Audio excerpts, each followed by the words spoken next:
Hey guys, how's it going? Hope you're doing well. My name is Crown, and today I'm going to read you some very interesting stories that I hope that you're gonna love. And now, without further ado, let's go!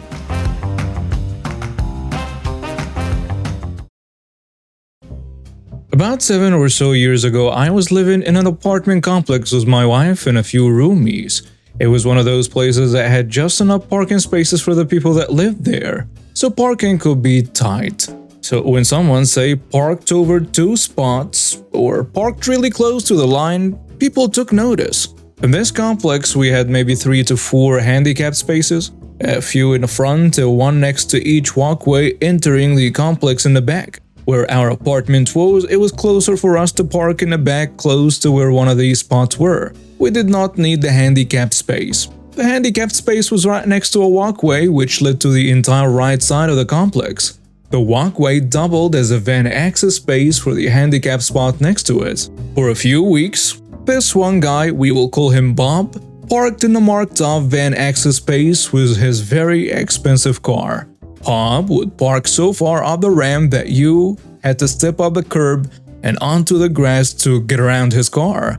He was treating it like his own personal parking space. People did not park there for a very good reason, since it was a major walkway for half the complex. People carried groceries in via that pass, moved in and out via that pass, and just generally got to the parking lot via that pass. Even more so, most of us knew that one of the apartments right next to that ramp belonged to a little old lady that had to use oxygen canisters. We knew that from seeing her, and the sign bolted into the wall next to her front door saying as much, fully within view of the walkway. She had lived there so long, the handicapped space that was back there was labeled hers.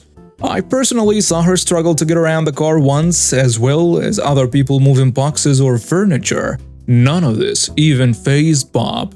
He would keep parking there and ignore anyone else's problem.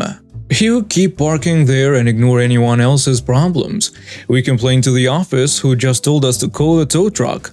We called the tow truck and they didn't show. And Bob continued to treat the ramp as his personal, private, exclusive parking lot for his quite expensive looking car. One day, while going out to eat and whatnot with the wife and roomies, Bob was parked there again.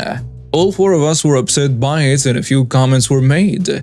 We got into our car, conversation still on Bob's weird behavior, and I had placed the key into the ignition and was ready to start the car when I remembered something. There was something in my trunk. Something bad. I opened the door and got out. The wife called to me, "Hey, what are you doing?" She knew something was up, but I wasn't ready to fess up yet. She might try to stop me. I opened the trunk and I found it. It was a Tupperware. Inside was a leftover lunch. The leftover lunch was a full helping of ham, potato, and cheese casserole. Not the best meal that my wife had made, and she admits it. Hadn't made it since. But when she made it 6 months before, I took it to work with me and ended up eating something else, after which I promptly forgot the Tupperware in my trunk, where it lovingly percolated for the next 6 months through one of the hottest summers our area has ever had. Every time we saw it in there, we'd always grimace and comment on how we needed to throw it out. But we didn't. Like we instinctively knew it had a higher purpose. The weapon, because it could only be that anymore, slushed with what I thought could have better water in a Tupperware as I walked to Bob's car. I stopped in front of his car standing on a walkway. I popped the lid open and almost vomited at the smell. I turned my head and took a deep breath through my mouth. The air held a tang to it that I could only assume was still part of the weapon. I steeled myself, moved my arm out to the side and threw the contents of the weapon toward the hood of the car like I was sowing the seeds of sweet revenge. The thing I remember best about the next few moments is that the contents that came out of the weapon didn't make a splash sound. A wet thud was what I heard. It struck the hood dead center. The momentum carried the sludge up the hood and onto the windshield, then slipped back down onto the wipers and air intake. I took the now empty container and hurried away, still holding my breath. I found the closest dumpster and threw it inside. Only once I was halfway back to the car where my wife and roomies were in did I take a breeze. I got into the car grinning like an idiot. The wife asked again, "What did you do?" Echoed by a roomie, while the other said, "Should we be worried?" I just said, "We should go." The wife, "Oh God." Roomie 1, "Rig, what did you do?" Roomie 2, nervous giggle. We went and got our food. While doing that, I explained what it was that I had done. We headed back and parked in a space a bit farther away from where we had before. We took our usual route back to the apartment out of habit, which took us toward Bob's special parking space. In hindsight, we shouldn't have done that, but I saw Bob on his cell phone looking at his car. I spun on my heels and started walking the other way, right past the wife and roommates. They looked at me confused and asked where I was going. I said nothing and just kept going.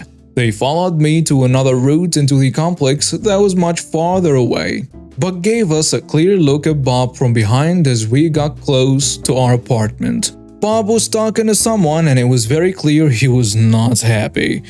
I never got too close enough to hear what he said. I just quietly and quickly opened the apartment door, and before I was able to go inside, I saw Bob get into his car and drive off. I can only assume to clean off the warfare I had sprayed over his car. I sometimes wonder if he thinks someone did that on purpose or if someone just got really sick, like CDC level sick. After that, Bob never parked in his special space again, and it remained open for as long as we lived there. In a prior post in a different subreddit, I asked if I was a bad guy for wanting to call the police on my nephews for stealing from me. And the overwhelming support I got made me realize that standing my ground was the best thing for me to do. About midway last week when I came home from work, I noticed my shed door was open and the padlock that I used to keep it shut was broken. And I had a lot of bags full of soda cans in there. My friends and I tend to drink a lot of soda, so I built up a lot of cans over the course of about a year. And I was going to cash them in at the bottle drop soon because I like big payouts. It's 10 cents a can where I live after all. But there was more than just my bags of cans missing from the shed too. They took my gardening shears, a steel rake, 2 shovels, one of them being one of those folding camping ones, a full 2-gallon gas can, a cheap power drill I got for like $5 used, an electric hedge trimmer, and a small electric chainsaw that was also used, and a machete. They didn't touch the lawnmower, weed whacker, extension cords, or the old radio I had in there. No idea why they took what they did, but I guess they figured they could resell them or something. I checked my camera footage and they were my 3 nephews, ages 16, 15, and 14. Breaking into my shed was one of their dad's large claw hammers. I recognized the hammer because it's bright yellow and black, and their dad has a bunch of them. It only took them a few hits to smash that cheap lock. After they first broke into my shed, they took what they could by hand, and then they came back with some shopping carts that I'm guessing they also stole. But it took them a few trips to get all of the cans, and they didn't bother to even try and close the door when they were done. My sister and brother-in-law first denied their kids stole anything from me, so I went to their house and showed them the security footage from my cameras. I'd not told them I'd had cameras installed, and the reason I had the cameras put in was because of prior thefts by my nephews. It started with food and snacks, and then moved on to DVDs and video games, then pretty much anything they thought they could smuggle out after that. At any time I made them return stuff they had stolen from me, I was treated like the bad guy and then got the fakest apologies I've ever heard. And they never got in much trouble from their parents either. The final straw happened last year when my nephews broke into my house and stole 3 6-packs of my favorite blood orange beer from my fridge. They used my hidden spare key to get in and also took a huge dump in one of my bathrooms, and not only didn't flush but also peed all over the floor. And I'm pretty sure it was intentional. The beer they stole was hidden in one of their bedrooms when I confronted my sister and brother-in-law about my nephews stealing it. And I was basically given an equivalent to boys will be boys when I wanted them punished. So I had the cameras put in and told no one about it, which turned out to be a smart move. When my sister and brother-in-law saw the camera footage of my nephew stealing from me, they seemed furious, but they were actually madder that their boy skipped school to steal from me. They had spent all day making repeated trips to the bottle drop and cashing the cans by machine. The bottle drop also pays by machine, so they just kept bringing the cans in till they cashed them all out. And then they bought video games and junk food with the money. Said money actually amounted to nearly $200. Was that? And the destroyed bad luck, I told my sister and brother-in-law that they now owed me $200. Said money actually amounted to nearly $200. Was that? And the destroyed bad luck, I told my sister and brother-in-law that they now owed me $200. My sister and brother-in-law went from being angry at their kids to making excuses for them and then being angry at me for wanting that money back when I know they had 3 kids and a mortgage. I said it was either that or I would go to the police and press charges. They told me to get out and I said they have 2 days to decide how to pay me back before I go to the cops. I got back everything else my nephew stole, machete and gas can included, though they had already used the gas for something. But over the next couple of days, my sister and brother-in-law were blowing up my phone with a ton of messages, both verbal and text. At first, they were calling me heartless because it was right after the holidays and they have 3 kids and a mortgage. Then they started gaslighting me, they even threatening me. And all of this would go in a repeating cycle. My nephews chimed in from another cell phone and were sending me lots of messages of their own, which were more fake apologies and gaslighting. My eldest nephew even sent me a picture of himself holding a soda can and giving me the middle finger. So I guess they weren't taking my threats of going to the police seriously because family. When I last spoke with my sister and brother-in-law, they refused to negotiate any sort of method of repayment for what my nephews did. Even when I suggested they just sell the video games that were purchased with the money from the cans. Then they had the audacity to say that I'd actually tempted my nephews by having the cans in my shed to begin with. Oh yes, I'm the devil snake that tempted my nephews with a shed full of cans that just screamed money, money, money. So that was it. I went to the police station that morning and filed a report, gave them a copy of the video footage of my nephew stealing from my shed. I gave them the broken lock they smashed, showed them all the texts which were screenshotted and also given as evidence. Hell, I even gave them a copy of the photo of my eldest nephew sent me of him flipping me off. I did tell the police that I found it worrisome that my nephews had taken the machete, but they classified it as a tool, especially since they took a lot of other actual tools. So fair enough on that, I suppose. But my nephews were indeed arrested on Saturday. Police came to their house and my sister and brother-in-law were forced to let them in because they had a warrant. Apparently, all 3 of my nephews went from being cocky little jerks to crying like babies when they were being put in cuffs. I know this because a neighbor I'm acquainted with, that sort of friends with my sister, was there to see it. And shortly after the arrest, my sister and brother-in-law were blowing up my phone again. They weren't able to get their kids out of jail till Monday morning.